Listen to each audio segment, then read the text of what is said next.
عبادت دین کی حقیقت ہے، بالکل دین کی اصل عبادت ہے۔ تو کسی چیز کی بھی جو حقیقت ہوتی ہے وہ تو ایک ایسا بیج ہوتی ہے کہ اس بیج سے وہ پوری شے پھوٹتی ہے۔ یعنی درخت کا بیج کیا ہے؟ جس کے اندر پورا درخت پایا جاتا ہے۔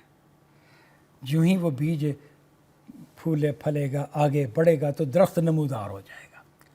تو یہ عبادت پورے دین کی صورت کیسے اختیار کر لیتی ہے؟ اگر عبادت دین کی حقیقت ہے تو یہ عبادت کا جذبہ جس میں عاجزی اور پستی ہے، خدا کے ساتھ محبت ہے، اس کا خوف ہے، اور داخلی مظاہر اس کے ذکر اور شکر ہیں، اسی طرح اور ظاہری جو ہے ظاہر میں انسان کے ظاہر میں رکوع اور سجدے کا معاملہ ہے، عملی زندگی میں اطاعت کی صورت ہے۔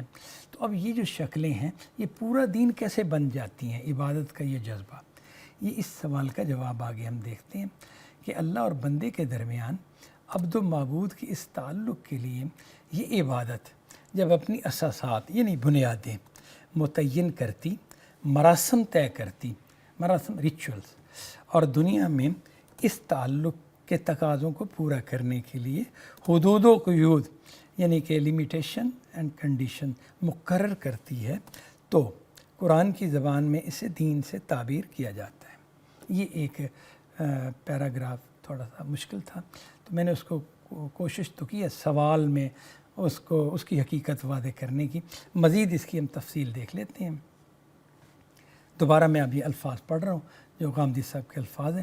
اللہ اور بندے کے درمیان عبد و معبود کے اس تعلق کے لیے، یہ اس بندگی والے تعلق، اس عبادت کے تعلق کے لیے، یہ عبادت جب اپنی اساسات متعین کرتی ہے کہ خدا کی عبادت میں کروں، کن بنیادوں پر کروں، یعنی کیوں کروں، کس وجہ سے، وہ وجہ اور کیوں کا جو جواب ہے کہ اس وجہ سے کروں، یہ وہ بنیادیں ہیں جس کی بنا پر عبادت کی جاتی ہے۔ یعنی کسی مسلمان سے اگر کوئی پوچھتا ہے کہ تم اللہ کی عبادت کیوں کرتے ہو، تو وہ اس کا جواب اس کے ذہن میں جو ہے نا وہ بنیاد ہے عبادت کی، کہ میں خدا کی عبادت اس وجہ سے کرتا ہوں۔ اسی طرح پھر عبادت کی ریچول طے کیے جاتے ہیں کہ عبادت کرنی ہے، یہ ایک لفظ بولا آپ نے، تو پھر اب کیا کریں گے عبادت کرتے ہوئے؟ کرنے کی خاطر آپ کیا اٹھک بیٹھک کریں گے؟ کیا آپ نے اعمال سر انجام دینے ہیں؟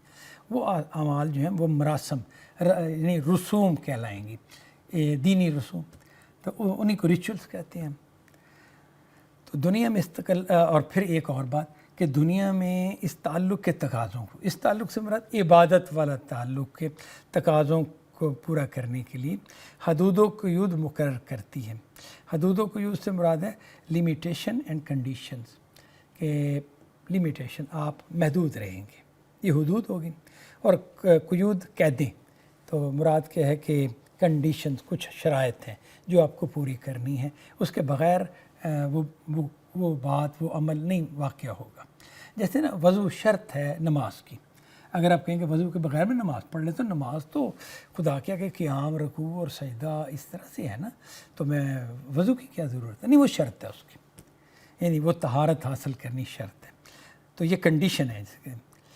تو اسی طرح لیمیٹیشنز ہیں کہ بھئی یہ اعمال آپ اس حد تک انجام، ایسا نہیں کر سکتے کہ ہم سارا دن خدا کی لیے، ہمارے کیا کہیں بعض اوقات ایسی ہیں کہ جس میں آپ سجدہ نہیں کریں گے، یعنی کہ سورج طلوع ہو رہا ہے اور جب سورج یعنی کہ نصف النہار پر ہے، اور اسی طرح غروب ہوتے ہوئے سورج کے موقع پہ، ان میں عبادت نہیں کی جائے گی، آپ کو روکا گیا ہے، لمٹ کیا گیا ہے کہ نہیں، فجر کا وقت یہ ہے، فجر کی نماز اس لمٹ کے اندر آپ کو پڑھنی ہے، ظہر کا وقت یہ ہے، اس کے اندر پڑھنی ہے، 3 اوقات سجدے کے لیے ممنوع ہیں، ان اوقات میں سجدہ نہیں کرنا، کیونکہ وہ عرب میں جو آفتاب پرست تھے ان کی عبادت کے اوقات تھے، تو وہ ظاہر ہے آفتاب پرست حقیقت میں تو شیطانی کو سجدہ کرتے تھے نا، تو اللہ نے کہا کہ میری عبادت ان موقعوں پر نہیں کی جائے گی۔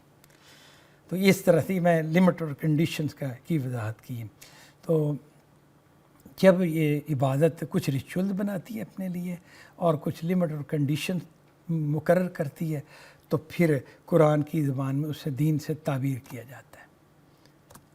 یعنی یہ ایسا نہیں ہے کہ عبادت کرنے والا خود کرتا ہے، نہیں، اس کی ضرورت ہوتی ہے کہ ایسا ہو، پھر اسے کر کے دیے جاتے ہیں۔ تو اسی چیز کو بیان اس طرح سے کیا گیا ہے کہ جب یہ عبادت کی حقیقت جو ہے، مطلب دین کی حقیقت عبادت جو ہے، جب یہ عبادت اپنے لیے کچھ یعنی کہ بنیادیں طے کرتی ہے تو دین اس وقت وجود میں آتا ہے۔ پھر جب کچھ مراسم طے کرتی ہے تو دین اس وقت وجود میں آتا ہے۔ پھر جب کوئی لمیٹیشن اور کوئی کنڈیشن بناتی ہے، مقرر کرتی ہے، تو دین اس وقت وجود میں آتا ہے۔